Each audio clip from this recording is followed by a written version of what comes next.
कृष्णाय कृष्ण चैतन्य नामने गौरतिषे नमः। हे कृष्ण करुणा सिंधु दीनबंधु जगत्पते गोपेश गोपिका कांत श्री राधा कांत नमस्तुते। तप्त कांचन गौरांगी श्री राधे वृंदावनेश्वरी वृषभानुसुते देवी प्रणमामि हरिप्रिये। नीलाचल निवासाय नित्याय परमात्मने बलभद्र सुभद्राभ्यां जगन्नाथाय ते नमः। वाञ्छाकल्पतरुभ्यश्च कृपा सिन्धुभ्येव च पतितानां पावनेभ्यो वैष्णवेभ्यो नमो नमः। जय श्री कृष्ण चैतन्य प्रभु नित्यानंद श्री अद्वैत गदाधर श्रीवासदि गौर भक्त वृंद।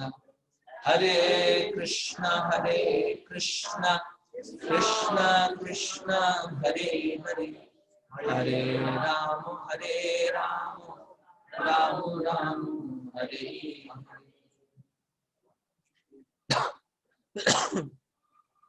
मुखं करोति वाचालं पंगुमुलं धरति गिरिं यत्कृपातमहं वन्दे श्री गुरुदिनतारिणं श्री चैतन्य ईश्वरं परमानंद माधवम।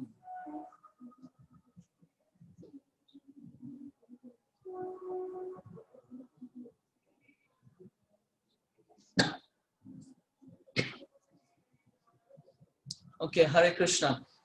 तो আমি আপনাদের সকলকে আমি ধন্যবাদ জানাই। তো আজকে আমি ফার্স্টে আগামী কাল যে গোবর্ধন পূজা ফেস্টিভ্যাল আমি তার সম্পর্কে বলবো আগে। তো এই গোবর্ধন পূজা ফেস্টিভ্যাল খুব গুরুত্বপূর্ণ। তো আপনারা কতজন জানেন এই গোবর্ধন পূজা ফেস্টিভ্যাল কিভাবে হয়েছিল? হাত উঠাবেন দেখি। মাত্র এই কজন গোবর্ধন পূজা জানেন তো? তা হাত উঠাতে হবে তো। কোন ল্যাঙ্গুয়েজে বলবো? বাংলা, হিন্দি, ভোজপুরি? ওকে, বাংলায় বলছি তাহলে হাত উঠাতে হবে। ওকে, সো তো এই গোবর্ধন পূজা ফেস্টিভ্যাল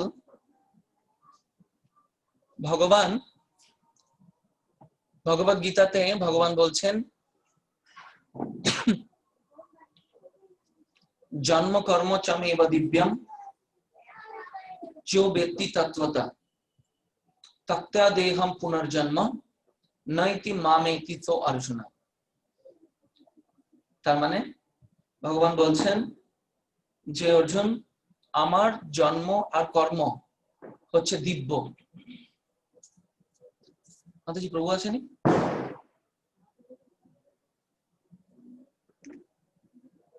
ওকে, তো ভগবান বলছেন আমার জন্ম আর কর্ম হচ্ছে দিব্য, আর আমার এই দিব্য জন্ম আর কর্মকে যে জানতে পারবে তত্ত্বত বস্তুত পক্ষে, তো তাহলে তার কি হবে? নৈতি মামেতি তো অর্জুনা, তার আর তাকে এই ধরাধামে আর ব্যাক করে ফিরে আসতে হবে না, অর্থাৎ এই জড় জগতে তাকে ফিরে আসতে হবে না। তো সেই জন্য ভগবান এখন ভগবান যখন দিব্য লীলা সম্পাদন করেন এই জড় জগতে, তখন সাধারণ মানুষ কি মনে করে? ভগবান বলছেন অবজানান্তি মাম মূঢ়া মানুষীম তনুমাশ্রিতম পরম ভাবম অজানান্ত মম ভূত মহেশ্বর। তখন ভগবান যখন এসে লীলা বিলাস করেন, তখন যারা কম বুদ্ধি সম্পন্ন মানুষ তারা এটাকে অবজানান্তি মাম মূঢ়া, তারা বুঝতে পারে না। মূর্খ ব্যক্তিরা তারা বুঝতে পারে না ভগবানের এই যে দিব্য জন্ম এবং কর্ম আছে, সেটাকে সাধারণ মানুষেরা বুঝতে পারে না। যারা কম বুদ্ধি সম্পন্ন মানুষ, সাধারণ না, কম বুদ্ধি সম্পন্ন মানুষ। তো সেই জন্য ভগবানের ভক্তরা, আচার্যরা, যারা ভগবানের শুদ্ধ ভক্ত, যারা স্পিরিচুয়াল ওয়ার্ল্ড গোলক বৃন্দাবন থেকে তারা আসছেন আমাদের মতো বদ্ধ জীবাত্মাদেরকে সুযোগ দেওয়ার জন্য, এই এই জন্ম কর্ম চমেব দিব্যম, এই ভগবানের দিব্য জন্ম এবং কর্মকে ঠিকভাবে বোঝাবার জন্য। তো ভগবান তার ভক্তদেরকে আনন্দ দেওয়ার জন্য বিভিন্ন লীলা করে থাকেন, তার ভক্তদেরকে আনন্দ দেওয়ার জন্য। মদ ভক্ত বিনোদার্থম করমি বিবিধ ক্রিয়া, ভগবান বলছেন। এটা হচ্ছে ভগবানের মেন কারণ এই জড় জগতে আসার। তো ভগবান যখন আসেন, তো তখন ভগবানের যে লীলা সম্পাদিত হয়, তো সেই লীলার পেছনে অনেক কারণ থাকে।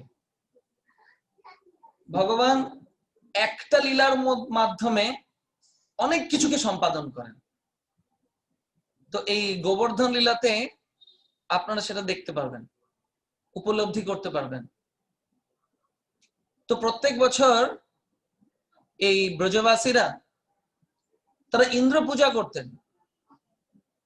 তারা ইন্দ্রদেবকে সন্তুষ্ট করার জন্য সমস্ত যাগ যজ্ঞ বিভিন্ন আইটেমস বানিয়ে তারা ইন্দ্রদেবকে অফার করতেন, আর ইন্দ্র মহানন্দে সেটাকে গ্রহণ করতেন এবং এই জগৎবাসীর ওপর বৃষ্টি দান করে থাকতেন।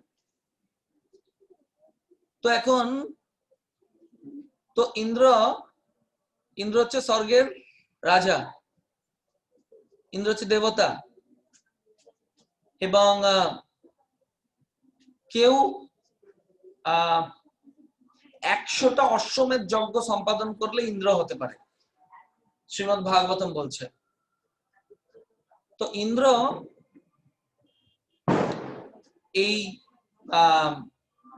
তার যজ্ঞের, তার উদ্দেশ্যে কৃত যে সমস্ত পূজা বা যজ্ঞ অনুষ্ঠান, তার সমস্ত কিছু নিতে নিতে সে একটু অহংকারগ্রস্ত হয়ে পড়ে। এবং ইন্দ্র তখন, তো ইন্দ্র যখন অহংকারগ্রস্ত হয়, তো ভগবান যেহেতু প্রত্যেক জীবের হৃদয়ে অবস্থান করছে, তো ভগবান জানে যে কার হৃদয়ে কখন কি সমস্যার উদয় হয়। তো ইন্দ্র যখন অহংকারগ্রস্ত হয়ে পড়ে এই পূজা লাভ পেতে পেতে, তো তখন ভগবান যে সিম্পলি 7 বছরের বালক ছিল, 7 বছরের বালক ছিল, তো তিনি ভগবান শ্রীকৃষ্ণ এই ইন্দ্রের যে অহংকার হয়, সেই অহংকারকে, সাউন্ডটা বাড়াতে লাগে, সেই অহংকারকে ট্রিটমেন্ট করার জন্য তিনি গোবর্ধন লীলা করেন।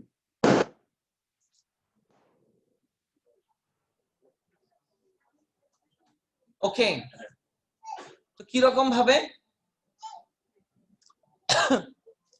তো কৃষ্ণ সমস্ত ব্রজবাসীদের সমস্ত যে লিডার কে ছিলেন? নন্দ মহারাজ। তো নন্দ মহারাজকে কৃষ্ণ বোঝান তার পিতাকে, যে আচ্ছা আমরা কেন প্রত্যেক বছর এইরকম ঘটা করে আমরা ইন্দ্র পূজা করছি? তো তখন নন্দ মহারাজ বলেন যে কারণ ইন্দ্র আমাদের সমস্ত কিছু দান করছে, ইন্দ্র আমাদের সমস্ত কিছু, আমাদের বৃষ্টি দিচ্ছে, আর সেই বৃষ্টির জন্য আমাদের ফসল হচ্ছে, ফসল হওয়ার জন্য তার যে ঘাস সেটা আমাদের গাভীরা পান খাচ্ছে। তো তো এইভাবে ইন্দ্র আমাদেরকে লালন পালন করছে। তো সেই জন্য আমাদের ইন্দ্রের পূজা করা উচিত। তো কৃষ্ণ বলছেন যে আরে ইন্দ্র তো যেটা করছে ওটা তো ডিউটি, ওটা তোকে করতেই হবে। যে পরমেশ্বর ভগবান আছে তার নির্দেশ অনুযায়ী তাকে করতেই হবে, এতে ইন্দ্রের কোনো ক্রেডিট নেই। তো কৃষ্ণ তখন বলেন যে প্রকৃত ক্রেডিট হচ্ছে এই গোবর্ধন পর্বতের। বলছে সেটা কিরকম করে? বলছে দেখুন, তার বাবাকে বোঝাচ্ছে এবং আরো লিডাররা, ব্রজের আরো লিডাররা ছিল, তাদেরকে বুঝাচ্ছে। কি বুঝাচ্ছে? যে এই গোবর্ধন পর্বত, এই গোবর্ধন পর্বতে যে ঝর্ণা, সেই ঝর্ণাতে যে জল হয়, সেই জলে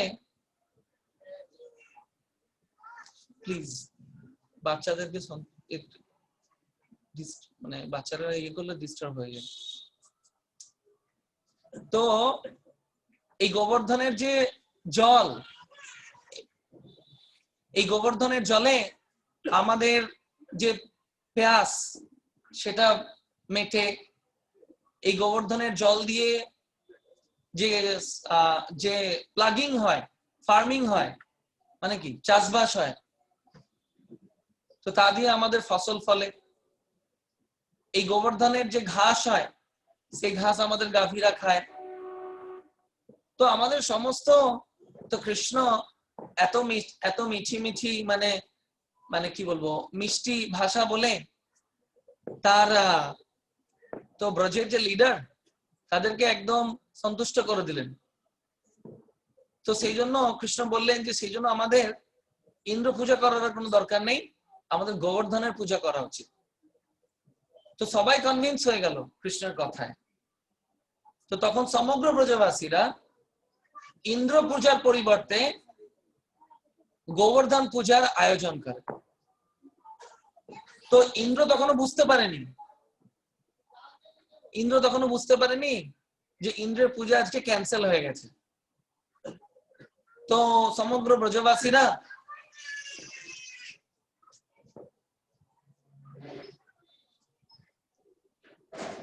ব্রজবাসীরা তারা ইন্দ্র পূজা করার পরিবর্তে তারা গোবর্ধনের পুজো করতে শুরু করে, গোবর্ধনের উদ্দেশ্যে যজ্ঞ সম্পাদন করতে শুরু করে।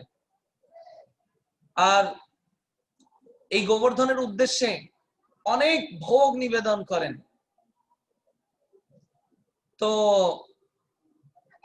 আজকেও আগামীকালও ব্রজবাসীরা এই গোবর্ধনের উদ্দেশ্যে অনেক অনেক ভোগ নিবেদন করে থাকেন বৃন্দাবনে। এবং একটা গ্রাম আছে, সেই গ্রামটার নাম হচ্ছে আনিয়র। এই গোবর্ধনে একটা গ্রাম আছে, সেই গ্রামটার নাম হচ্ছে আনিয়র।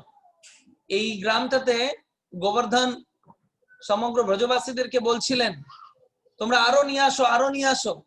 যাই অর্পণ করছে গোবর্ধনকে, গোবর্ধন সেটাই খেয়ে ফেলছে এবং বলছে কি আরো নিয়ে আসো, আরো নিয়ে আসো, আনিয়র আনিয়র আনিয়র। বলছি বাচ্চাদেরকে চুপ করান। তো ওদের জন্য বাকিদের অসুবিধা হচ্ছে, ওদেরকে পিছনে নিয়ে বসতে হবে প্লিজ।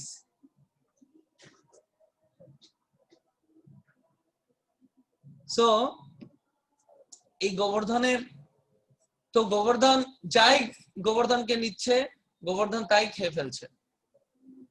তো এখন এইভাবে যখন গোবর্ধন পূজা হচ্ছে, তখন ইন্দ্র বলছে আরে আমার পূজা কোথায় গেল?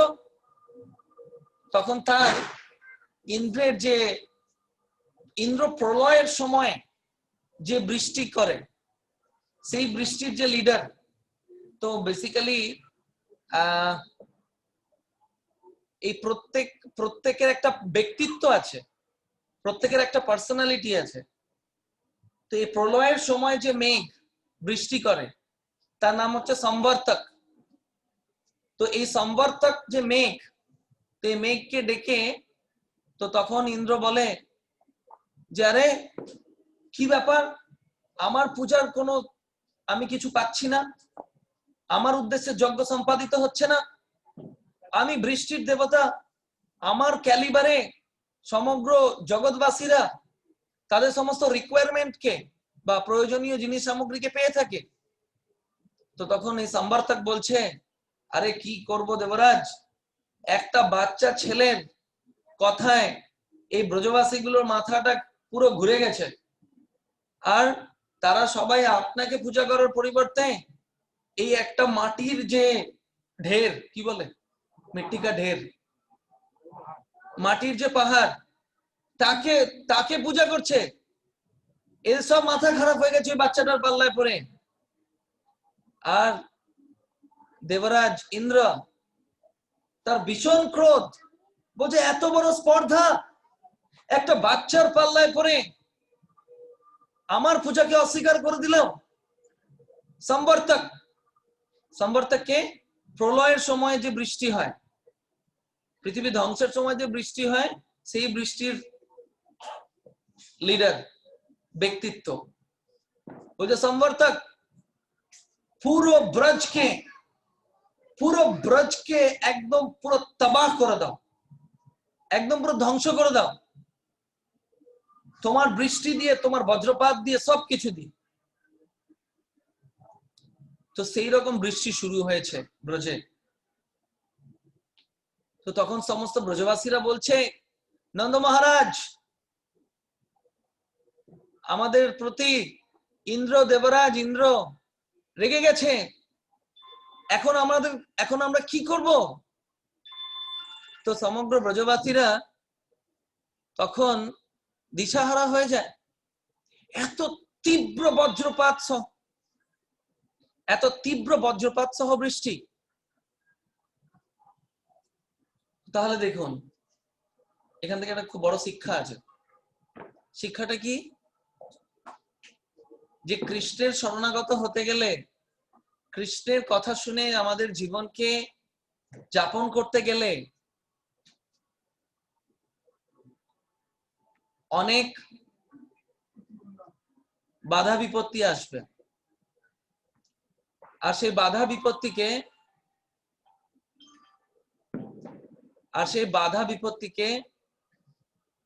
কাটিয়ে উঠতে গেলে কি করতে হবে সেটা আমরা দেখব। এরকম নয় যে প্রভু আপনার শরীরটা কি করে খারাপ হয়ে গেল, আপনি তো এতদিন ধরে ভক্তি করছেন। অনেকে বলে আমাদের এরকম, তারা ভাবে যে ভক্তি করলে নাকি শরীর খারাপ হয় না। আরে শরীর খারাপ কি, সব খারাপ হয়ে যাবে। এই ব্রজবাসীদের অবস্থা দেখছেন তো, ওই বাচ্চা ছেলেটার পাল্লায় পড়ে তারা ইন্দ্র পূজা ক্যান্সেল করে কি হলো, ইন্দ্র এখন রেগে গিয়ে সেই প্রলয়ের সময় যে বৃষ্টি, সেই বৃষ্টি দিচ্ছে, আর সব পুরো তহেজ নহেজ হয়ে যাচ্ছে, পুরো ব্রজ। তো তখন কৃষ্ণ কি বলছেন, তখন সবাই কৃষ্ণকে দোষ দিচ্ছে। তখন বলেন, নন্দ মহারাজ, আমরা কৃষ্ণের কথা শুনে কি ভুল করলাম? তখন নন্দ মহারাজ বলছেন যে আরে চিন্তা করো না, কৃষ্ণ ঠিক আমাদেরকে সবাইকে রক্ষা করবে। তো তখন কৃষ্ণ কি বলেন, তখন কৃষ্ণ বললেন, হে ব্রজবাসীগণ, তোমাদের প্রতি আমার যে প্রেম, সেটা এই ইন্দ্রের ধৃষ্টতার থেকে হাজার হাজার গুণ বেশি। তো তোমরা কেউ চিন্তা করো না। তো তখন তখন ভগবান শ্রীকৃষ্ণ, তখন কৃষ্ণ কত বছর বয়স? 7 বছর বয়স।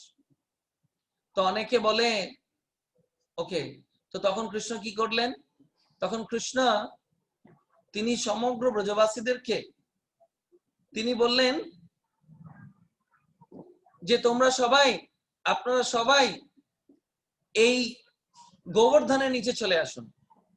তো কৃষ্ণ গিয়ে কেনা আঙ্গুলে করে এই গোবর্ধন পর্বতকে তিনি তুলে ধারণ করলেন। বুঝতে পারছেন? 7 বছরের একটা বাচ্চা, আর সেই গোবর্ধন পর্বত অনেক বড়। বিশাল বিশাল বড়। আমি এক্সাক্ট আমি পরিমাপটা আমি এখন দিচ্ছি, মানে ভুলে গেছি। এখন আপনারা গোবর্ধনে গেলে এখনো আপনারা গোবর্ধনকে দেখতে পাবেন। তাহলে আরে প্রভু, এই সমস্ত লীলা, এগুলো লীলা কি? এগুলো তো গল্প। আর গল্পের গরু তো গাছে ওরে। এগুলো গল্প নয়, এগুলো বাস্তব সত্য। এগুলো হচ্ছে হাই স্টোরি, বুঝতে পারছেন? খুব উপরের লেভেলের গল্প, হাই স্টোরি, হিস্ট্রি। এগুলো হচ্ছে ইতিহাস, এগুলো কোনো বানানো গল্প নয়। আজকেও আপনারা গোবর্ধনে গেলে গোবর্ধনকে দেখতে পাবেন। এবং আজকের দিনে, কালকের দিনে, এই এই এই এই দামোদর মাসের দিনে প্রত্যেক দিন লক্ষ লক্ষ লোক এই গোবর্ধন পরিক্রমা করছে। রাধে রাধে শ্যাম মিলাদে বলতে বলতে গোবর্ধন পরিক্রমা করে। আর সারা রাত, হোল নাইট সব গোবর্ধন পরিক্রমা করছে। আমরা গত বছর পড়েছিলাম, কে ছিল এখান থেকে? লম্বু ছিলিস? তো গত বছর আমরা শরৎ পূর্ণিমার রাত্রিতে পুরো চাঁদের আলোতে, একদম উজ্জ্বল চাঁদের আলোতে গোবর্ধন পরিক্রমা করেছিলাম। অপূর্ব লাগছিল, অপূর্ব। চাঁদের আলোটা পুরো যখন গোবর্ধনের ওপর পড়ছে, তখন মনে হচ্ছে জীবন সার্থক হয়ে যাচ্ছে। এই গোবর্ধনকে কৃষ্ণ হাতে করে তুলেছিল, সেই গোবর্ধন আজও দাঁড়িয়ে আছে আমাদেরকে ফেদ দেওয়ার জন্য, যারা আমি ম্যা হু না, আমি আছি এখনো, বিলিভ ইন মি, আমার উপর বিশ্বাস করো, আমি আছি।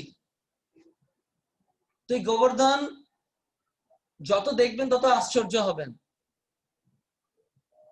যে সেই গোবর্ধন, যে গোবর্ধনকে কৃষ্ণ 5000 বছর আগে 7 দিন 7 রাত তুলে রেখেছিলেন, সেই গোবর্ধন আজও আছে। আর সেই গোবর্ধনে আপনারা গেলে ময়ূর দেখতে পাবেন,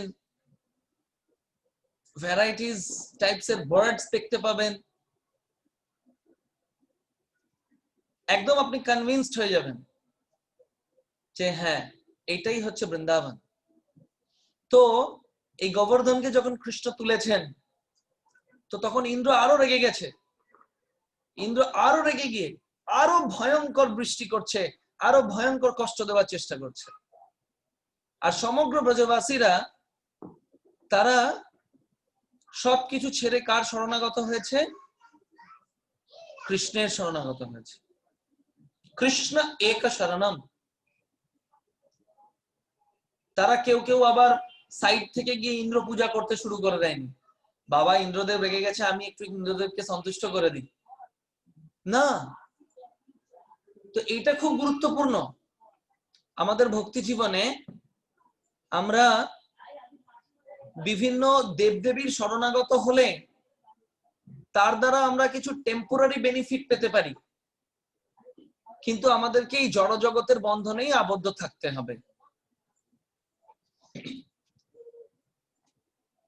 কিন্তু ভগবান ভগবদ গীতাতে এটা বলছেন, কি বলছেন? যে যদ গত্বা ন নিবর্তন্তে তদ ধাম পরমম মম। যে আমাকে প্রাপ্ত হলে এই জড় জগতে আর ফিরে আসতে হবে না। কৃষ্ণ বলছেন, আরে সর্বধর্মান পরিত্যজ্য মাম একম শরণম ব্রজ। পুরো ভগবদ গীতার বিজ্ঞান অর্জুনকে দেওয়ার পর বলছে, আমি তোমাকে যা বলেছি ভুলে যাও, শুধু একটা জিনিস স্মরণ করো। সেটা কি? আমার কাছে সারেন্ডার করো, ডোন্ট ওয়ারি। হ্যাঁ, তাহলে কালী পুজো কি হবে? কোনো ব্যাপার নয়, কালী খুব সন্তুষ্ট হবে যে এই জীবাত্মা আমার প্রভুর কাছে আত্মসমর্পণ করেছে। তাই দুর্গাপূজা কি হবে? দুর্গা দেবী খুব সন্তুষ্ট হবে, সমস্ত দেবী দেবতারা সন্তুষ্ট হবে। কিন্তু দুঃখের বিষয়, ওই অপকর্মগুলো করা হবে না। তো ওই ওই মায়ের বলি প্রসাদ বলে জিহ্বাকে সন্তুষ্ট করার জন্য মাংস টাংস খাওয়া যাবে না। তো তো সেই জন্য আর কি আমরা অসন্তুষ্ট হয়ে যাই। দেবী দেবতারা অসন্তুষ্ট হয় না, দেবী দেবতারা সন্তুষ্ট হয় যখন কোনো জীবাত্মা ভগবানের শরণাগত হয়। তো ভগবানের লীলা জন্ম কর্ম চমে বা দিব্যম দিব্যম, আর এই দিব্য লীলাকে দেবী দেবতারা পর্যন্ত বুঝতে পারছে না। চিন্তা করুন, মুজয়ন্তী যৎ সুরায়া, দেবী দেবতারা পর্যন্ত ভ্রমিত হয়ে যাচ্ছে এই কৃষ্ণলীলা দেখে, রামলীলা দেখে। তো রামলীলাতে তো ভগবান শ্রী রামচন্দ্র তার পত্নীর বিয়োগে কান্না করছেন। তো পার্বতী দেবী মহাদেবকে বলছেন, আচ্ছা এই কি আপনার ভগবান যার নাম আপনি নিরন্তর গ্রহণ করছেন? বলছে, হ্যাঁ দেবী, এই হচ্ছে আমার ভগবান। বলছে, তো কান্না করছে বাচ্চাদের মতো নিজের বউকে হারিয়ে। আচ্ছা ঠিক আছে, আমি একটু টেস্ট করি। তো পার্বতী দেবী তিনি কি করেছেন, তিনি নিজেকে সীতার রূপ ধারণ করেছেন।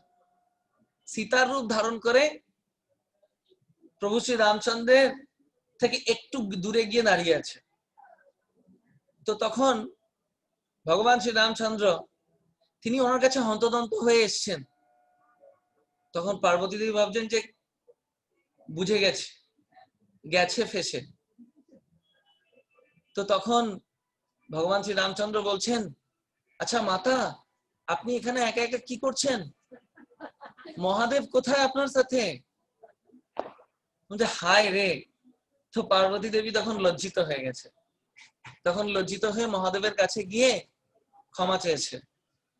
বলছে, আমি অনেক ভুল করেছি, আমি বুঝতে পারিনি পরমেশ্বর ভগবান তিনি এমন বাচ্চাদের মতো কান্না করছেন নিজের পত্নীকে হারিয়ে, তো বোঝার কোনো স্কোপই নেই। তো এইটা হচ্ছে ভগবানের লীলা। তো ইন্দ্র, ব্রহ্মা সবাই মোহিত হয়ে যাচ্ছে, সবাই বিমোহিত হয়ে যাচ্ছে যে এই কি ভগবান, তো বাচ্চা ছেলে, এই দেখো কিরকম করে খাচ্ছে। আমরা যখন ভগবানকে ভোগ লাগাই তখন কত মন্ত্র বলি, তন্ত্র বলি, ঘন্টা বাজাই, আর সেই ভগবান তার বন্ধু বান্ধবদের এঁটোটা খাচ্ছে, তার বন্ধুরা টেস্ট করে তাকে খেতে দিচ্ছে। এটা আবার কিরকম ভগবান? না না, এ ভগবান হতেই পারে না। তো ব্রহ্মা পর্যন্ত ভ্রমিত হয়ে যাচ্ছে ভগবানের এই লীলাতে। তাহলে ইন্দ্রের কথা আর কি? তো ব্রজবাসীরা তারা সমস্ত কিছু, সমস্ত আশ্রয় কে তারা রিজেক্ট করে তারা কৃষ্ণের আশ্রয়কে গ্রহণ করলো, যে যা হোক কৃষ্ণের আশ্রয়। এবং কৃষ্ণ এই গোবর্ধন লীলার মাধ্যমে তিনি প্রমাণ করছেন যে তিনি তার ভক্তদেরকে সর্বদা কিভাবে রক্ষা করেন। কৃষ্ণ বলছেন ভগবত গীতাতে, অর্জুনকে বলতে বলছেন, অর্জুন তুমি বলো, তুমি ঘোষণা করো, আমি ঘোষণা করব না। কি ঘোষণা করতে বলছেন? কৌন্তেয় প্রতিজানিহি নমে ভক্ত্যা প্রণশ্যতি। হে কুন্তি পুত্র, তুমি ঘোষণা করো যে আমার ভক্তের কখনো বিনাশ নেই। তো সমগ্র ব্রজবাসীরা তারা কৃষ্ণের শরণাগত হলো। আমাদেরকে হরে কৃষ্ণ করতে বলা হচ্ছে, আমাদেরকে ভগবত ভক্তি যোগ শেখানো হচ্ছে, রিকোয়েস্ট করা হচ্ছে, তা সত্ত্বেও আমরা এটাকে সিরিয়াসলি নিচ্ছি না। আমরা এটাকে ছেলে খেলা ভাবে নিচ্ছি, ভাবছি এটা না করলে কি হবে, ওটা না করলে কি হবে। আসল জিনিসটা বাদ দিয়ে বাকি সবকিছুই হচ্ছে ছুটিয়ে। ওকে, সো তো এখন গোবর্ধনে, এই গোবর্ধন পর্বতের নিচে ফেস্টিভ্যাল শুরু হয়ে গেছে। 7 দিন 7 রাতের ফেস্টিভ্যাল চালু হয়ে গেছে, উৎসব। সমগ্র ব্রজবাসীরা আনন্দে নৃত্য করছে, মাঝখানে কৃষ্ণ দাঁড়িয়ে আছে, আর কৃষ্ণ দাঁড়িয়ে বাঁশি বাজাচ্ছে, আর পুরো সমগ্র ব্রজবাসীরা বিভিন্ন ইনস্ট্রুমেন্ট নিয়ে বিভিন্ন তারা নাচছে গাইছে, পুরো ফেস্টিভ্যাল চালু হয়ে গেছে। বাইরে তুমুল বৃষ্টি হচ্ছে, একদম বজ্রপাত সহযোগে তুমুল, সে প্রলয়ের সময় যে বৃষ্টি হয় বাইরে এটা হচ্ছে, আর এই গোবর্ধনের নিচে কি হচ্ছে, ফেস্টিভ্যাল চলছে। তো এইটা হচ্ছে ভগবত ভক্তির পাওয়ার। আমরা যদি ভগবত ভক্তি ভগবানের আশ্রয় নিয়ে সম্পাদন করি, তাহলে এই জড় জগতে হাজার প্রবলেম চ্যালেঞ্জ আসলেও ভক্তদের, যারা ভগবানের আশ্রয়কে গ্রহণ করেছে, তারা কখনো বিভ্রান্ত হয় না। তারা সবসময় chant, dance and be happy. তারা কীর্তন করে, প্রসাদ পায়, নৃত্য করে, আর তাদের লাইফ চলতে থাকে। তো ঠিক সেই রকম আমরা দেখতে পাই। তো এইভাবে যখন 7 দিন 7 রাত ইন্দ্র তার সমস্ত শক্তিকে প্রয়োগ করে এই ব্রজকে পুরো নষ্ট করে দিতে বসেছিল, বৃন্দাবনকে, তো ইন্দ্র থকে গেছে, পুরো থকে গিয়ে ইন্দ্র তখন তার নিজের ভুলকে বুঝতে পেরেছে যে হায়, আমি কি ভুল করলাম। এই যে বালক, এ কোনো সাধারণ বালক নয়। তো তখন ইন্দ্র ব্রহ্মার কাছে যায় যে ব্রহ্মাজি, আমার তো ভুল হয়ে গেছে, আমি তো বুঝতে পারিনি। এই বালক কে? আরে দেবরাজ ইন্দ্র, তুমি কি বুঝতে পারোনি? কত বড় বড়, আমি বুঝতে পারছি না, শিবজি পর্যন্ত বুঝতে পারছে না, তোমার বোঝা তো দূরের কথা। এইরকম ভুল হয়েই থাকে। তাহলে এখন কি করা যায়? তাহলে এখন তো মাফি চাইতে হবে, ক্ষমা চাইতে হবে। কিন্তু ক্ষমাটা কিভাবে চাইবো? একা একা যেতেও তো লজ্জা লাগছে। তো তখন কৃষ্ণ বলছেন যে তুমি একটা কাজ করো, এই যে সুরভি গাভী আছে, তুমি এই সুরভি গাভীকে আশ্রয় করে তুমি যাও, আর এই সুরভি গাভীর দুধ দিয়ে তুমি ভগবানের অভিষেক করো।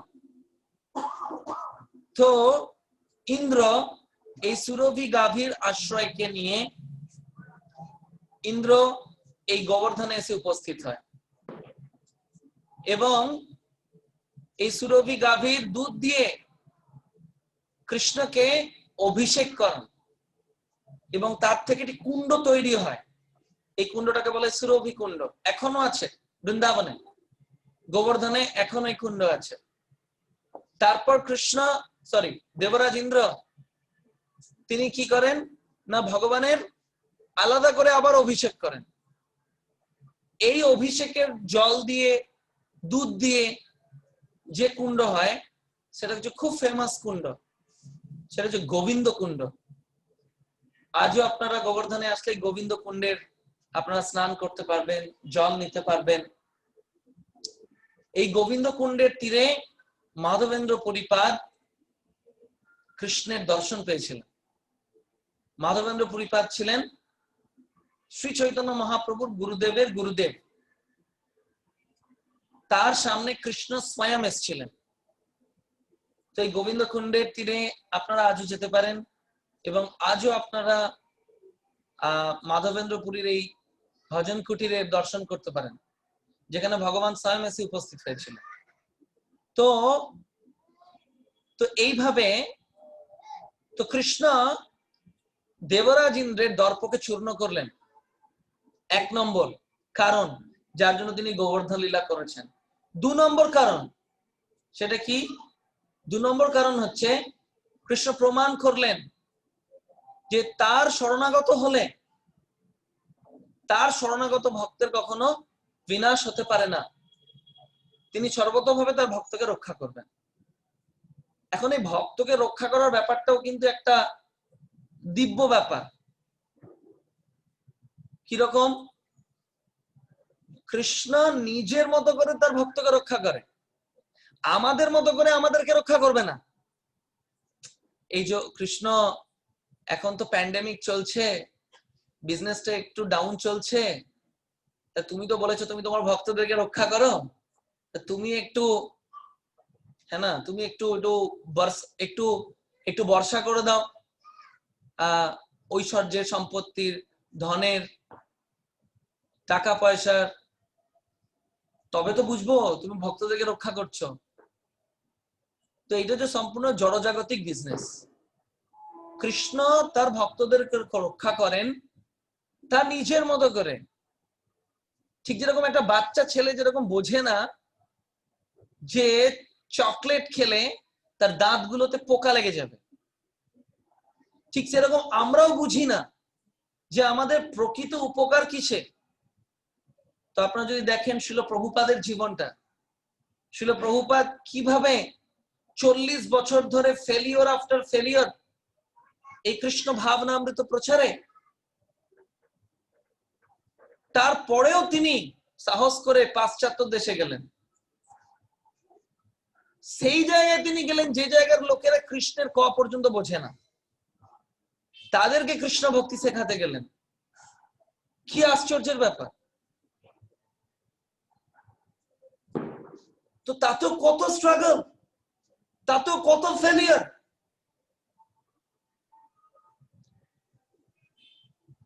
কিন্তু তাহলে আমাদের সঙ্গে যদি এরকম হয়, আমরা ভক্তি টক্তি ছেড়ে দিয়ে সব পালাবো। কিন্তু ভগবান জানেন কার কতটা নেওয়ার ক্ষমতা আছে। তো ভগবান জানে যে তার শুদ্ধ ভক্তদের অনেক ক্ষমতা, তার শুদ্ধ ভক্তরা অনেক কঠিন পরিস্থিতিকে সহ্য করে নিতে পারে। তো সেই জন্য ভগবান তার শুদ্ধ ভক্তদেরকে দিয়ে অনেক কঠিন লীলা সম্পাদন করেন। আমাদের মতো চিন্টু পিন্টুদের সঙ্গে করলে আমাদের অবস্থা খারাপ হয়ে যায়, সেটা কৃষ্ণ জানে। অনেকে বলে যে প্রভু ভগবান এত পরীক্ষা নিচ্ছে, ভক্তি করব কি করে, আর হবে না মনে হচ্ছে আবার।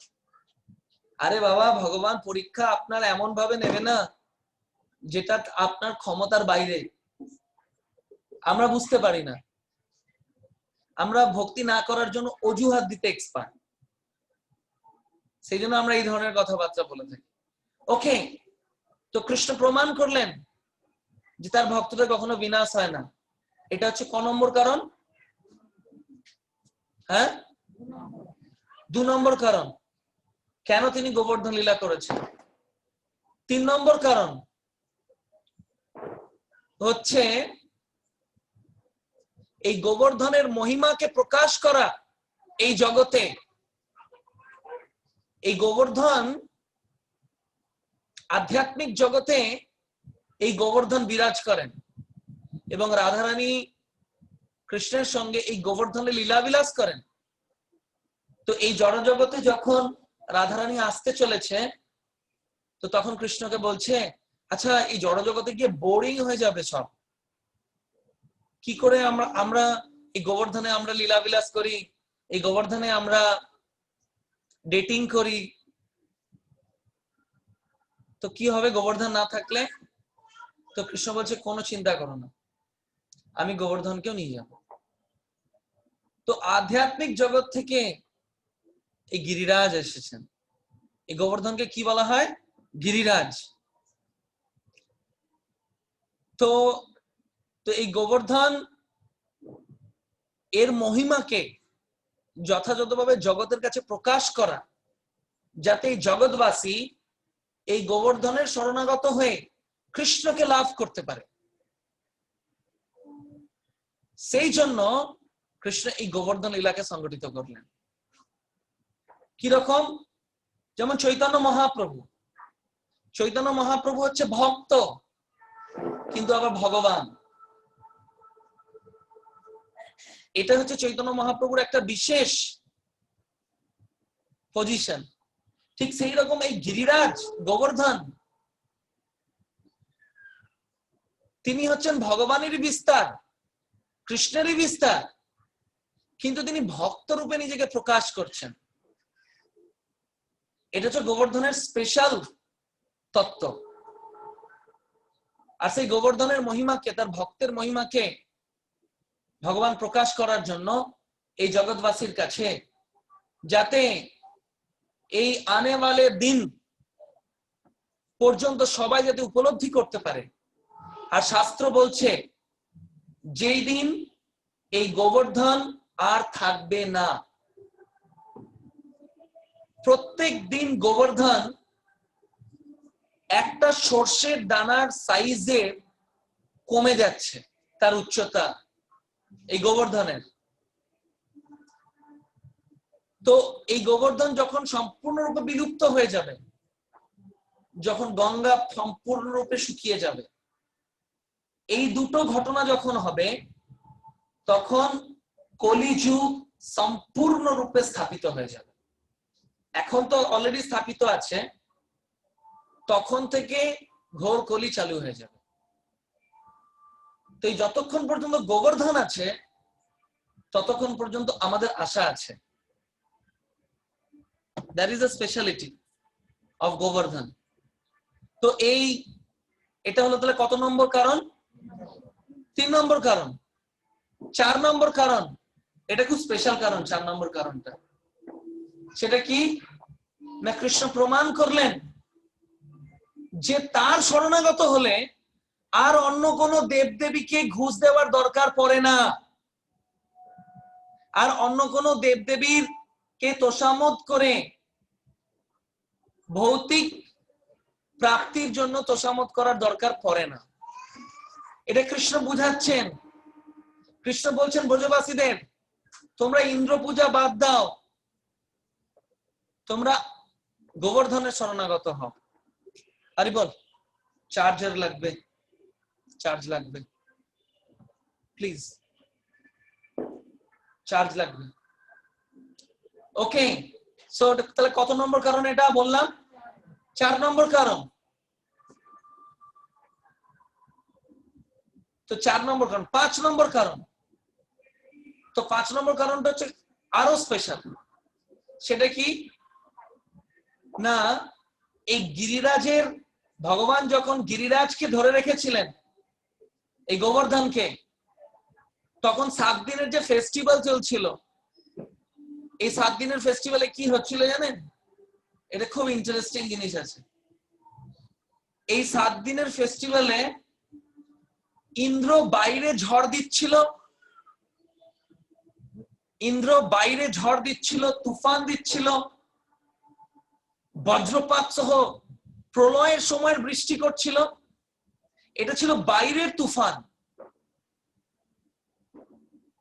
কিন্তু গিরিরাজের তলায় আর একটা তুফান চলছিল, আর একটা স্পেশাল তুফান চলছিল এই গিরিরাজের তলায়। সেটা কি তুফান জানেন? সেটা হচ্ছে এই ব্রজবাসীদের, এই ব্রজ গোপিকাদের হৃদয়ে কৃষ্ণ তার দর্শনের দ্বারা, কৃষ্ণ তার বাঁশির সুরের দ্বারা এই ব্রজ গোপিকাদের হৃদয়তে, এই ব্রজবাসীদের হৃদয়তে আর একটা টর্নেডো, আর একটা তুফান, প্রেমের তুফানকে কৃষ্ণ ঘটাচ্ছিলেন। সেই জন্য এটাকে বলা হয়, সেই জন্য এই টার্মিনাল যেটাকে বলা হয় রসরাজ আন্ডার গিরিরাজ। ওকে, তো গিরিরাজ হচ্ছে গোবর্ধন, আর গোবর্ধনকে কে ধরে আছে? রসরাজ, তিনি হচ্ছেন কৃষ্ণ। আর সমস্ত রসের রাজা হচ্ছে তিনি। আর তিনি তার দর্শনের দ্বারা, তার তিরছি নজরের দ্বারা তিনি সমস্ত ব্রজ গোপিকাদের হৃদয়ে তার প্রতি তীব্র প্রেমের সঞ্চার করে এই 7 দিন 7 রাত শুধু সবাইকে পাগল করে দিয়েছিলেন। তারা বুঝতেই পারেনি, তাদের অনেক দিনের ইচ্ছা ছিল তারা কনস্ট্যান্টলি অপলক নয়নে তারা কৃষ্ণকে দর্শন করবে।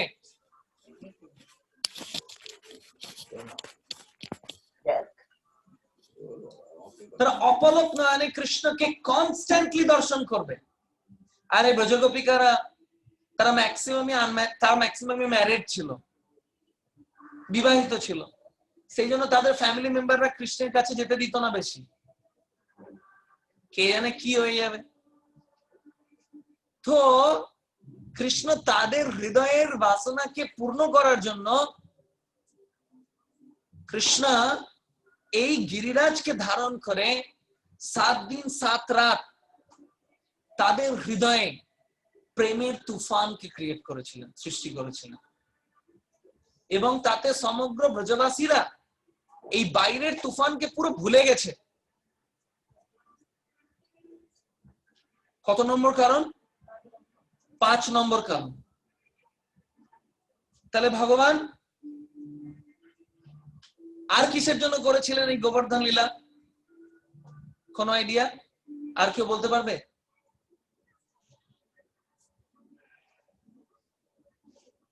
Anybody can try in the Zoom? কেউ ট্রাই করতে পারবে? আর কিসের জন্য ভগবান, আর কিসের জন্য কৃষ্ণ এই গোবর্ধন লীলা করেছিল? Praneshwar, can anybody try here in Zoom?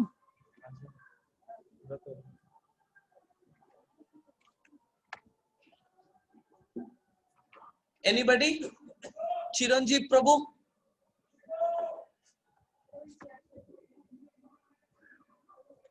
Anybody in the Zoom would like to give a try? Hey, কি এটা? Nobody?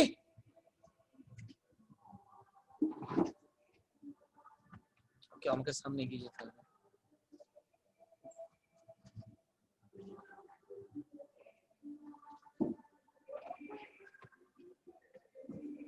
ওকে, তাহলে আপনারা আরেকবার করে বলবেন সবাই।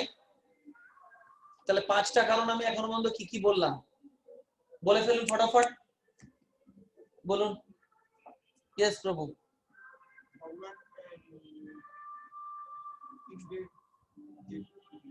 ওকে, ইন্দ্রের অহংকারকে ধ্বংস করলেন। হ্যাঁ,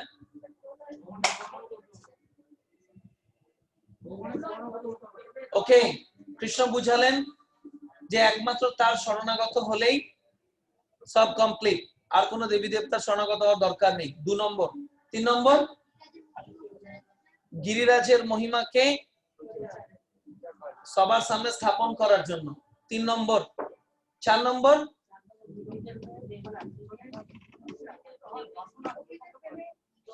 ওকে, গোপিকাদের, ব্রজ গোপিকাদের কৃষ্ণের প্রতি তাদের অপলক নয়নে ভালোবাসা দেওয়ার এবং নেওয়ার ইচ্ছাকে পূর্ণ করলো। কটা হলো? 4টে। 5 নম্বর, 5 নম্বর,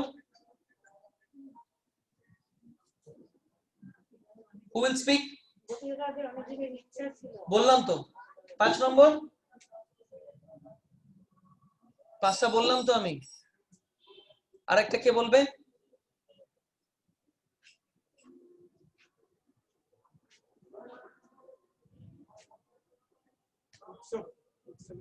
দেখুন আপনারা নোট করছেন না, নোট না করলে এরকম ভুলে যাবেন। which one is the 5th one? 5 নম্বর কোনটা? এই জুমে কেউ বলবে which one is the 5th one? Another one?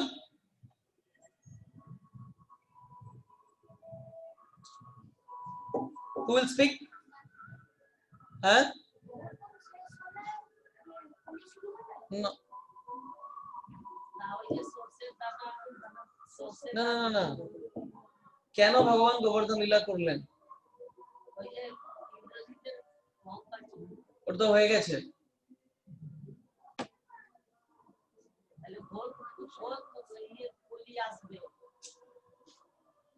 কে বলতে পারবেন না? ওকে, সো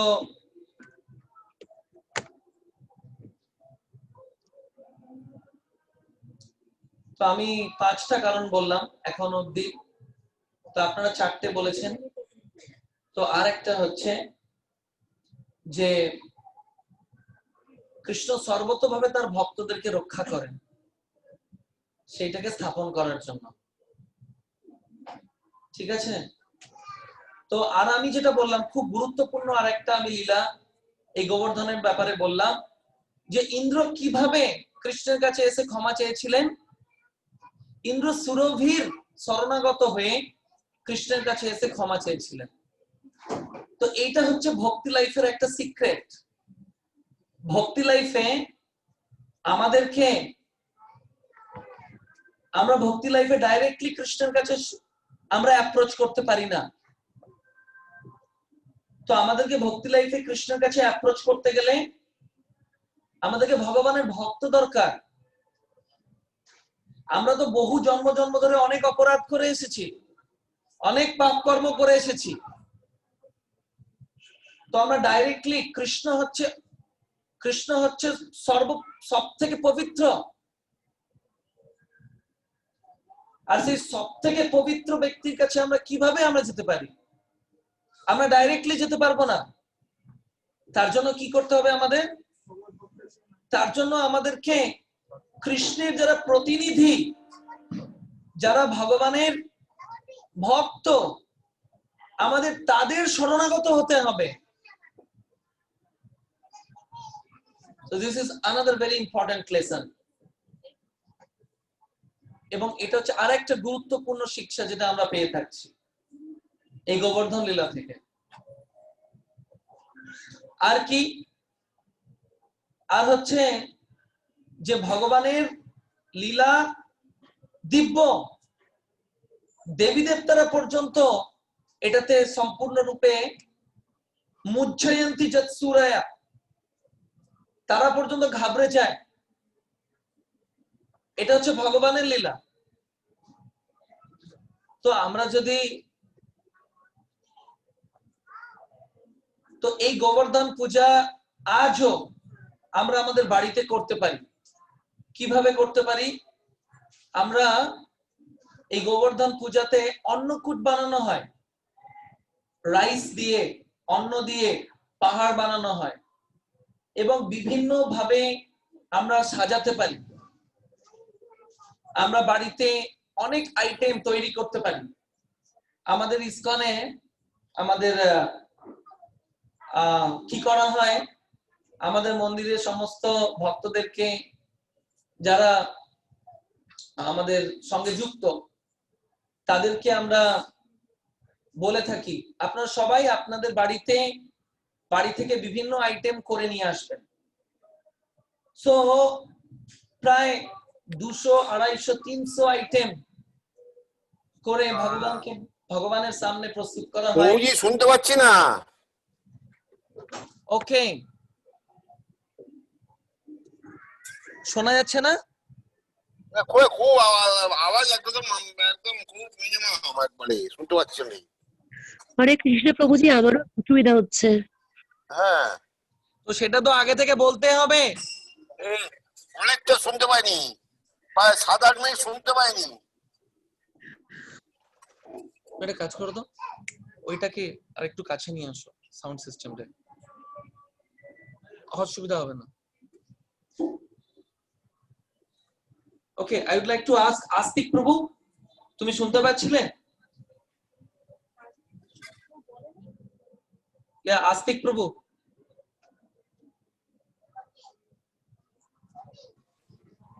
প্রভু এখন ক্লিয়ার আছে সাউন্ড, মাঝে একটু সাউন্ডটা কম ছিল বাট শোনা যাচ্ছিল প্রভু। ফাইন, ওকে, হরে কৃষ্ণ। তো আমরা বাড়িতে আমরা অনেক আইটেম, অনেক বিভিন্ন ভ্যারাইটিস, ভেজিটেবলস, সুইট, রাইসের বিভিন্ন আইটেম, হালুয়া আমরা বানিয়ে আমরা সেগুলোকে দিয়ে আমরা এই গোবর্ধন বানাতে পারি, সাজাতে পারি। একটা টেবিলের ওপর রেখে বেশি করে রাইস দিয়ে আমরা পাহাড়ের মতো করতে পারি, এবং ভগবানের উদ্দেশ্যে সেগুলোকে আমরা ভোগ লাগাতে পারি। আমরা সেইটার পরিক্রমা করতে পারি। তো আমাদের ভক্তদেরকে আমরা এই সুযোগটা দিয়ে থাকি, তো আমরা আমাদের বাড়িতেও করতে পারি। তো এবং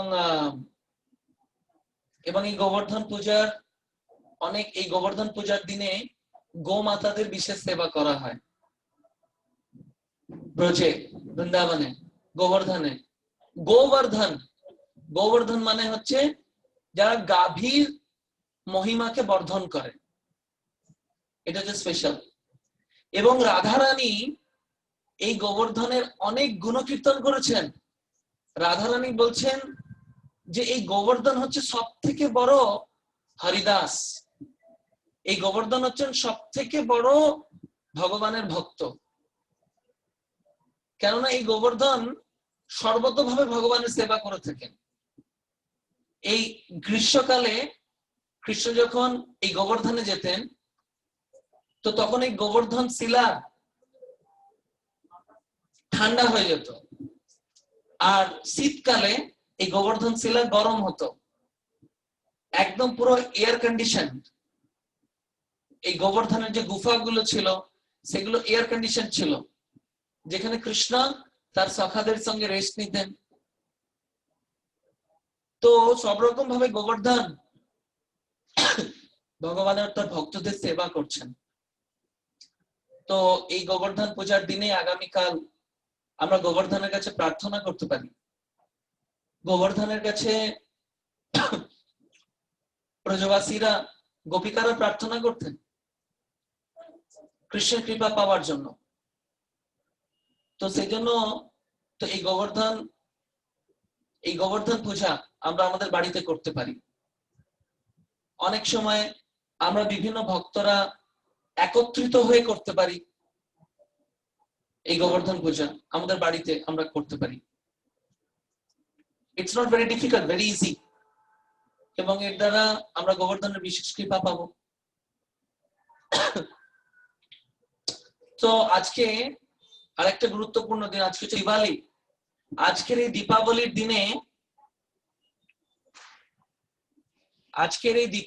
দিনে এই দামোদর লীলাটা সংগঠিত হয়েছিল। That is very important. তো আমি দামোদর লীলা সম্পর্কে আপনাদের আজকে আর বলবো না, কারণ আমি যেহেতু আগে আমি শুনেছি, অনেকে আপনারা শুনেছেন।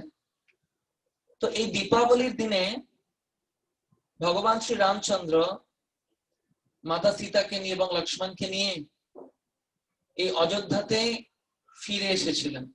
আপনারা এটা কতজন জানেন? এটা জানেন আপনারা? বাঙালিরা কিন্তু ম্যাক্সিমামই জানে না এটা। বাঙালিরা মনে করে দীপাবলি মানে হচ্ছে কালী পুজো। হ্যাঁ, এটা বাস্তব সত্যি। তো ভগবান শ্রী রামচন্দ্র তিনি তার রাজ্যাভিষেক যখন হবে, সমগ্র অযোধ্যাবাসীরা আনন্দে মুখরিত। সমগ্র অযোধ্যাতে আনন্দই আনন্দ, কিন্তু একজনের জীবনে আনন্দ ছিল না। কার জীবনে? তো সেটা হচ্ছে কৈকেয়ী। তো কৈকেয়ী এই রাজ্যাভিষেকের আগের দিনে মহারাজ দশরথের কাছ থেকে এই ভগবান শ্রী রামচন্দ্রের বনবাসকে চেয়ে বসেন। তাহলে চিন্তা করতে পারছেন কতটা কষ্টের। যাকে যে ব্যক্তি এই অযোধ্যার বাসীদের প্রাণ, তার রাজ্যাভিষেকের দিনে তাকে বনবাসে যেতে হচ্ছে। তো সমগ্র অযোধ্যাবাসীরা তারাও এই রামচন্দ্রের পিছনে পিছনে চলতে শুরু করেন, যে আমরাও যাব, আমাদেরও এই বাড়িতে, ঘর বাড়িতে থেকে কোনো লাভ নেই। এইটা হচ্ছে প্রেম, আমাদের বিজনেস। আপনি যাচ্ছেন, যান, আমরা বাবা ভালো মতন খেয়ে দিয়ে পরে বেঁচে থাকি। তো সমগ্র অযোধ্যাবাসীরা এই ভগবান শ্রী রামচন্দ্রের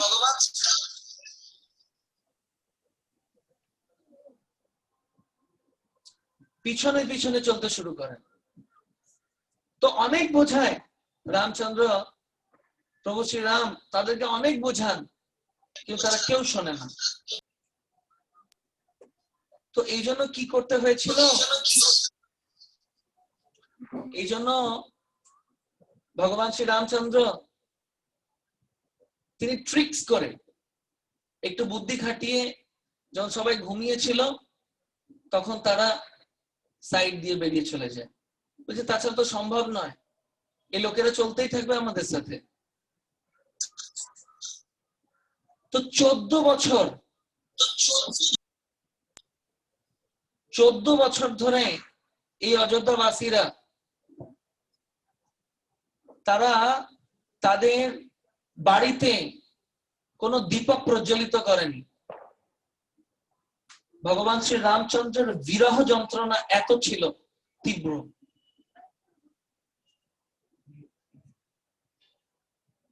তো এই 14 বছরে তারা যত দীপক প্রজ্বলিত করেনি,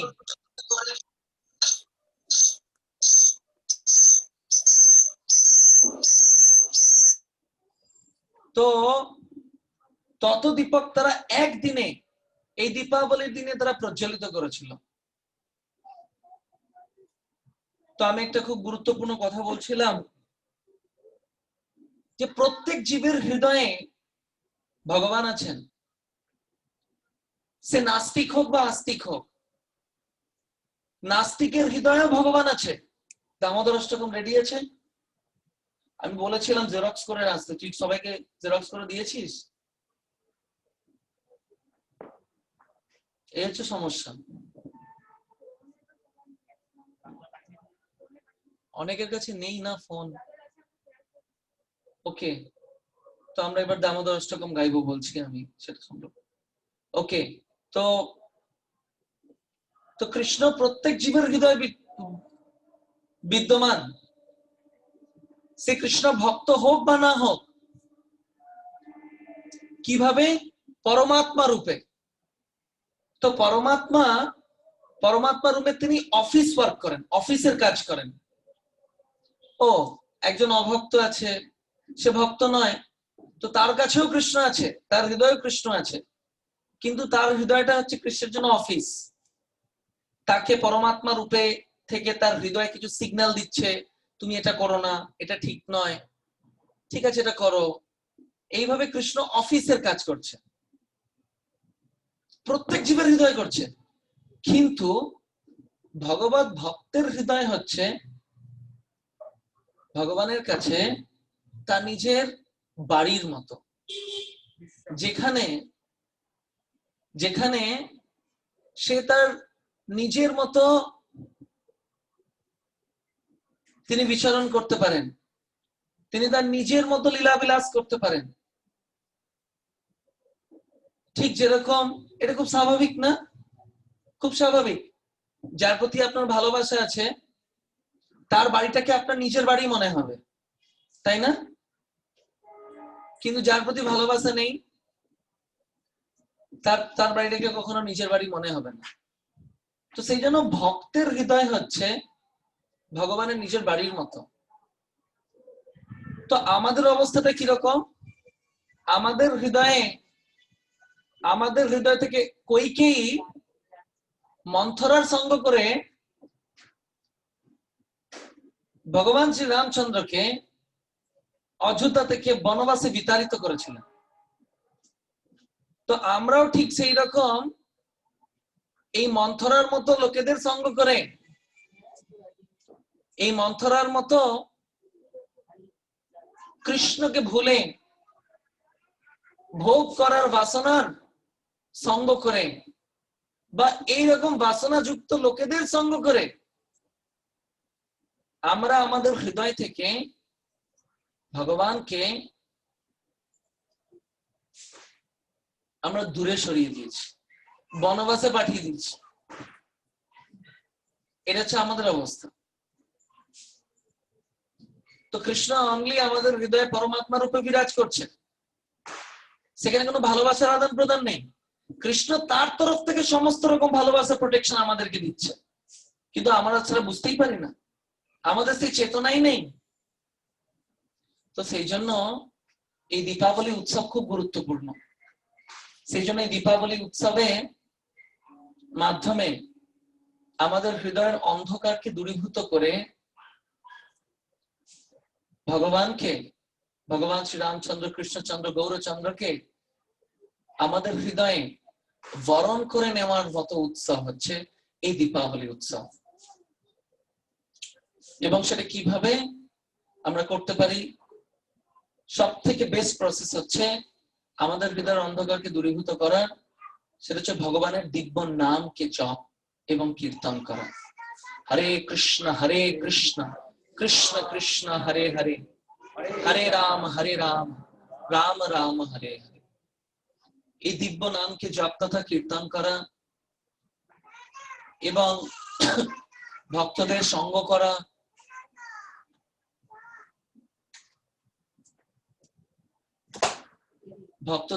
করা, কৃষ্ণ কথা শ্রবণ করা, এবং আমরা দেখছি কালকে এই সমস্ত ফেস্টিভ্যাল সেলিব্রেট করা, গোবর্ধন পূজা। তো এর মাধ্যমে আমরা আমাদের হৃদয়ের অন্ধকারকে দূরীভূত করে আমরা আমাদের হৃদয়কে ভগবান শ্রী রামচন্দ্র, ভগবান শ্রী কৃষ্ণচন্দ্র, ভগবান শ্রী গৌরচন্দ্রের জন্য, তার আনন্দের জন্য আমরা একটা জায়গা তৈরি করতে পারি। তো আমরা এই দামোদর মাসে, এটা হচ্ছে দামোদর মাস, এই মাসে আমরা প্রত্যেকদিন দামোদর অষ্টকম গাই। আজকের দিনে যে এই দামোদর লীলা হয়েছিল, যে লীলাতে মা যশোদা কৃষ্ণকে উখল বা উদুখলের সঙ্গে রশ্মি দিয়ে বেঁধেছিলেন, তো সেই লীলাটা আজকে হয়েছিল। তো আমরা অত্যন্ত প্রেম প্রীতি এবং ভক্তি সহকারে এখানে আমাদের মা যশোদা দামোদর এর যে পিকচার আছে, তো আমরা প্রথমে সবাই কীর্তনটা করব, এই দামোদর অষ্টকমের কীর্তনটা করব, এবং তারপর আমরা যখন হরে কৃষ্ণ মহামন্ত্র কীর্তন করতে শুরু করব, তখন আপনারা একে একে উঠে এসে প্রদীপ দেখাবেন, এবং যখন প্রদীপ দেখাবেন তখন আপনারা আপনাদের হৃদয়কে এক্সপ্রেস করতে পারেন দামোদরের কাছে, এবং আপনারা প্রার্থনা করতে পারেন যে হে দামোদর, এই যে প্রেমের রশ্মির দ্বারা মা যশোদা আপনাকে বন্ধনে আবদ্ধ করেছিলেন, আমার জীবন যেন আপনার প্রতি ভালোবাসার বন্ধনে আবদ্ধ হতে পারে, আপনি কৃপা করবেন। তো এই প্রার্থনা আমরা করতে পারি। তো আমরা সবাই দামোদর অষ্টকম করব। না, এখন করো না, পরে, এত টু মাচ পেইনফুল, এটা দরকার নেই, থাক। ওকে, সো তো আপনারা সবাই দামোদর অষ্টকম আপনারা আপনাদের মোবাইলে পেয়েছেন, দেখে নিন। হরিবল, কাদের কাছে দামোদর অষ্টকম জানেন? কে কে দামোদর অষ্টকম জানেন না একটু হাত তুলুন তো। একদম নতুন দামোদর অষ্টকম জানেন না?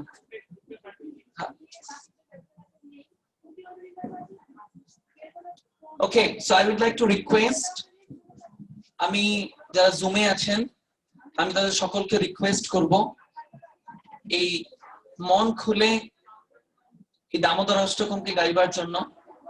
আমি আপনাদেরকে পাঠিয়ে দিয়েছিলাম, আমি আপনাদের সামনে প্রেজেন্ট করছি দামোদর অষ্টকম।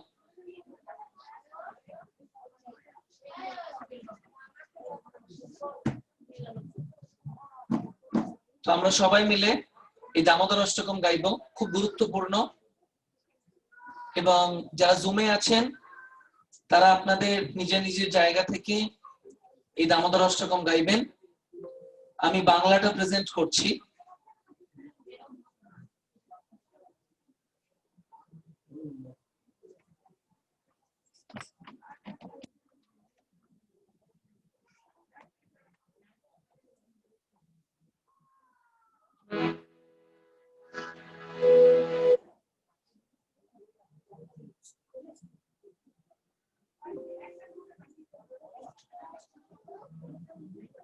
যাদের যাদের কাছে নেই please provide them.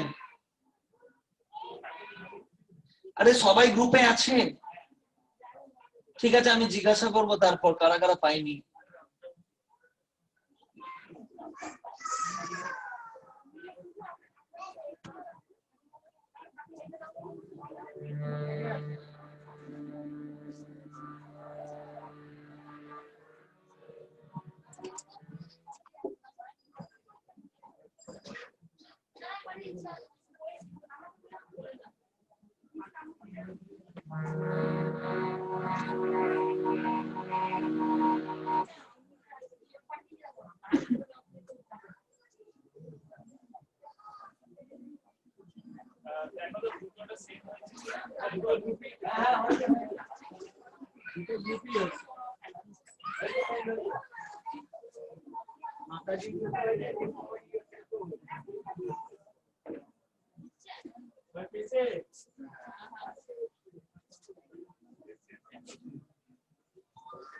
Okay, so আমি জুমে শেয়ার করছি দামোদর অষ্টকম।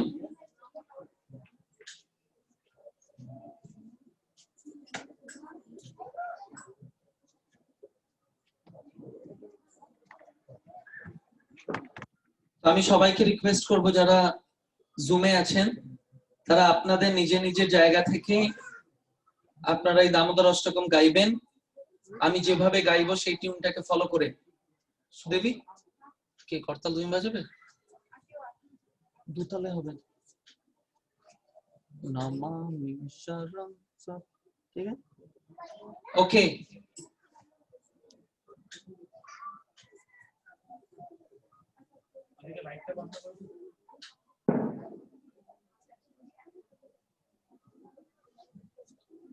তো আমি কাইন্ডলি সবাইকে রিকোয়েস্ট করব সবাই হৃদয় থেকে এই দামোদর অষ্টকমকে গাইবেন। এই দামোদর অষ্টকমকে গাইবার মাধ্যমে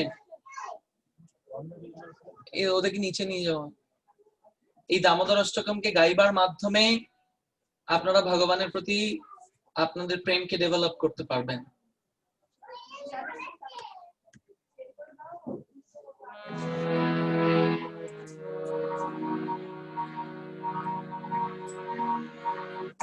নমামি শরণ সচ্চিদানন্দরূপম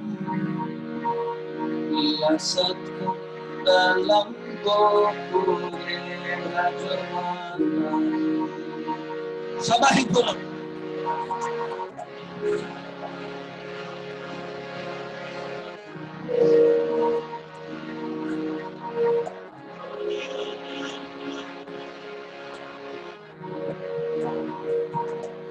নমামি শরণ সচ্চিদানন্দরূপম লসৎকুণ্ডলং গোপুরে রাজমানম।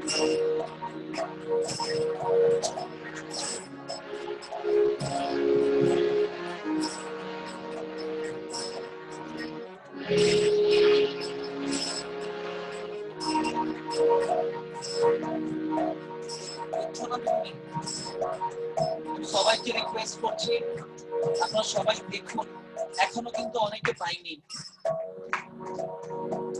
বলেছিলাম হার্ড কপি লাগবে। যশোদা ভিয়লুকলাভমান ধরম পৃষ্ঠমাধ্যাত্মোপয়া। Please chant.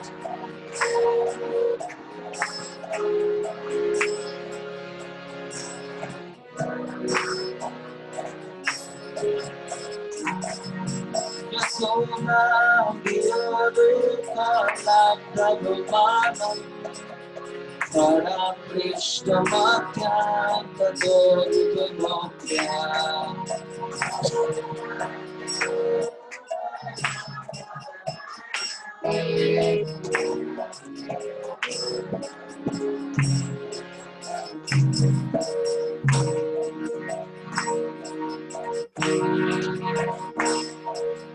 भुवन्तं मुहुर्नेत्रं शुभमृजन्तं करं भोजजुमेन साकं नेत्रम्. Please chant.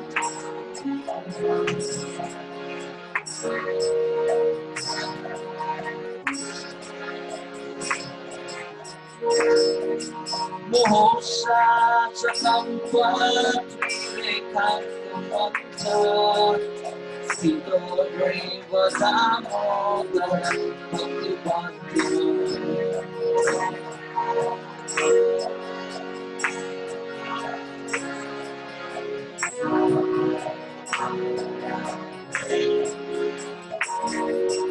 Mohosachakam Tvatrirekam Kumanta Sito Reva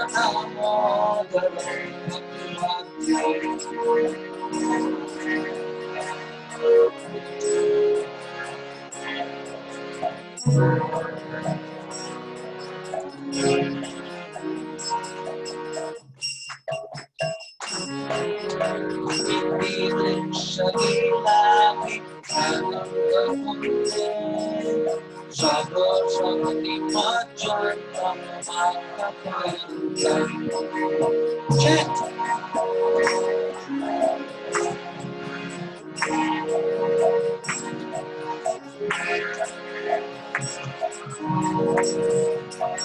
Hare Sitageshu Bhaktijinardam Pura Prema Kastam Sada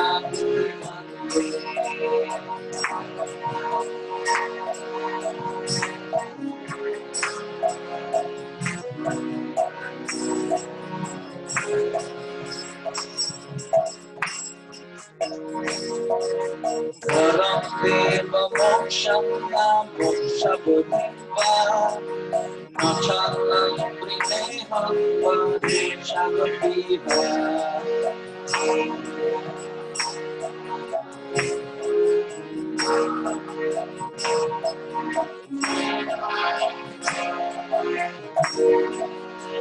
Ekam Deva Purnatha Gopalavanam Sadame Manasya Vigastam Himandai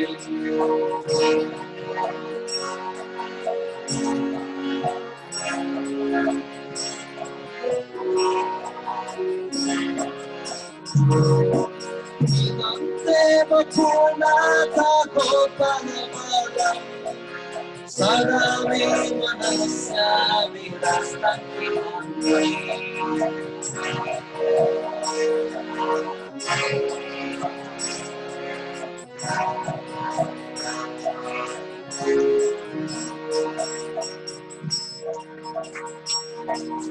Idante mukham bhojamartyapranilai Vritam kundalai shri samukya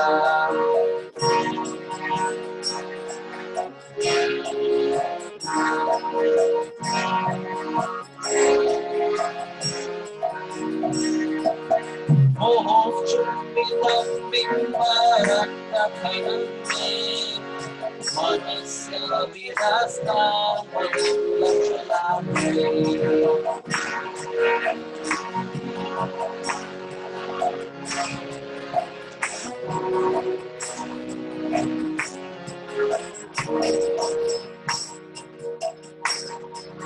Namo Deva Damodaram Krishna Prasida Prabhu Janaki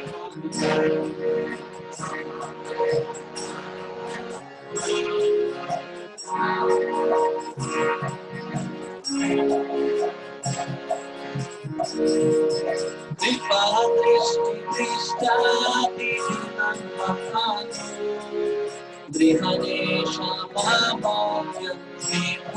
Krishna,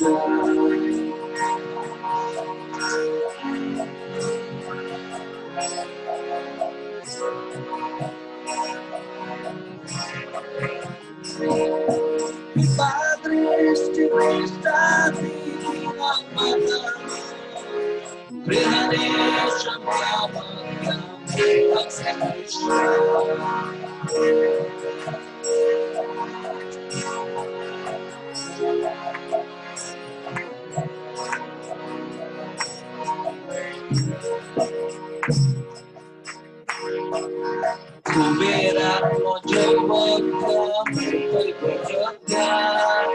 Kaya moji Namo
Namaste Mastu Namne Smurgo Dikti Dhamne Kadira Naraya Shasha Dhamne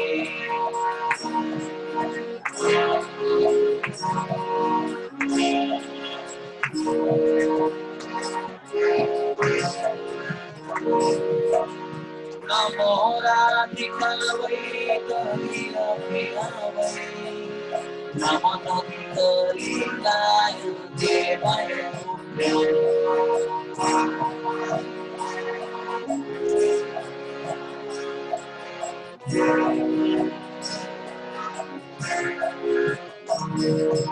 Namo Radhika Vai Kariya Priya Vai Namo Nanda Lilaya Devaya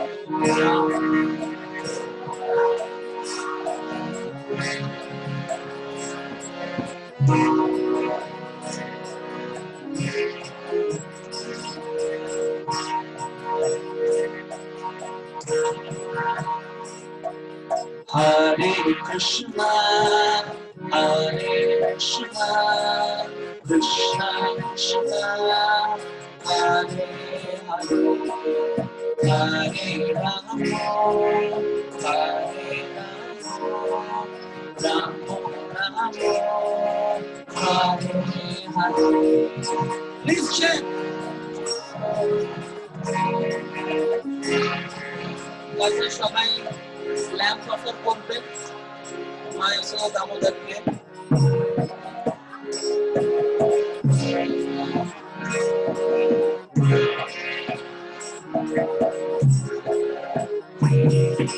Hare Krishna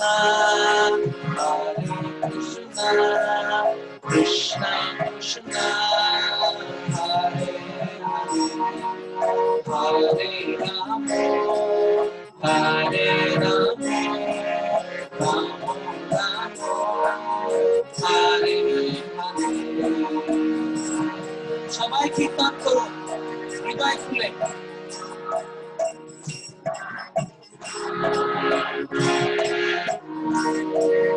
Hare Rama,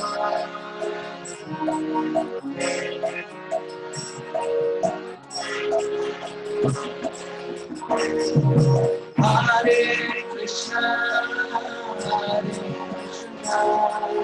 Krishna Krishna, Hare Hare, Hare Rama, Hare Rama,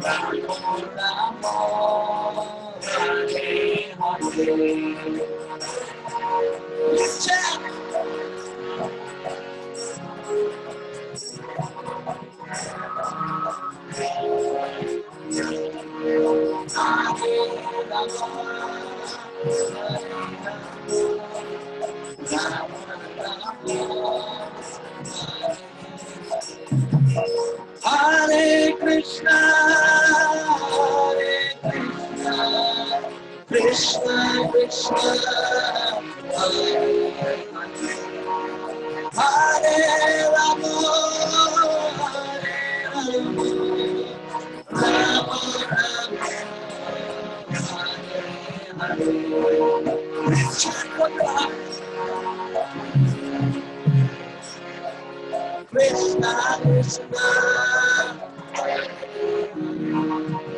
Hare Rama, Rama Rama, Hare Krishna Krishna, Hare Rama, Rama Rama, Hare Krishna, Krishna Krishna, Hare Hare, Hare Rama, Rama Rama,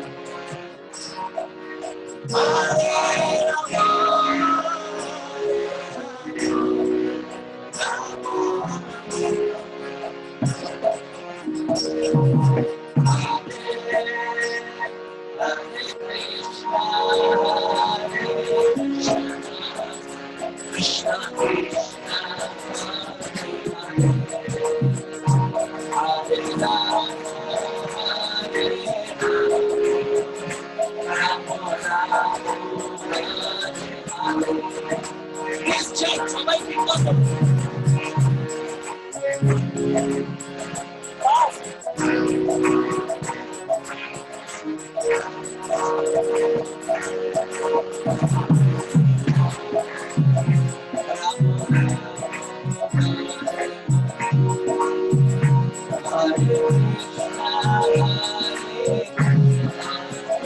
Krishna Krishna, Hare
অনেক অনেক ধন্যবাদ আপনাদের।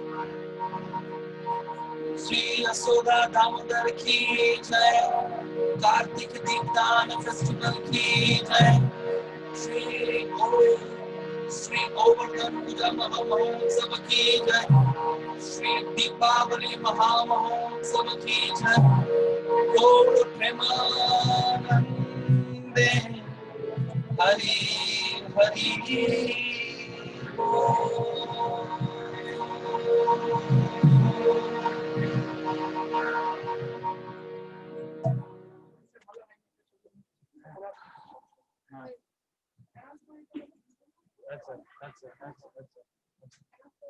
So I thank all of you, those who are present in our Zoom meeting. So আমি আপনাদের অনেক ধন্যবাদ জানাই এতক্ষণ ধরে আপনারা আমার মতো পাবলিককে টলারেট করলেন। So So thank you very much. Wish you a very auspicious, prosperous Diwali festival for you and for your whole family. Okay, Hare Krishna. Thank you all very much.